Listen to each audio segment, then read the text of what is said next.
বাটির সব তরকারি তো গেছে গেছে, বাটিও দুই টুকরা হয়ে গেছে, কাঁচার বাটি ছিল।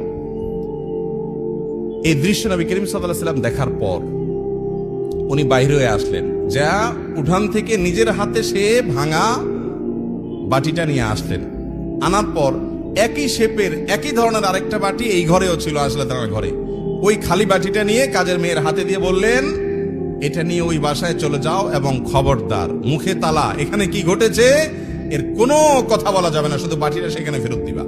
ওখানে বাটিটা ফেরত দিচ্ছি, যিনি পাঠিয়েছেন তিনি মনে করেছেন যে কি, যে তরকারি রেখে কত সুন্দর করে ধুয়ে সাফ করে আবার বাটিটি দিয়েছে, তিনি অনেক খুশি। এই হাদিস বর্ণনা করার পর কোন মুহাদ্দিস, কোন হাদিস বিশারদ, কোন হাদিসের শেষে এটুকু অতিরিক্ত বর্ণনা করতে পারেন নাই যে নবী করিম সাল্লাল্লাহু আলাইহি ওয়াসাল্লাম আয়েশা তাআলাকে ডেকে দুই চারটা ধমক দিয়েছেন। আপনি আমি যদি হইতাম এই জায়গায়, আর কিছু না হোক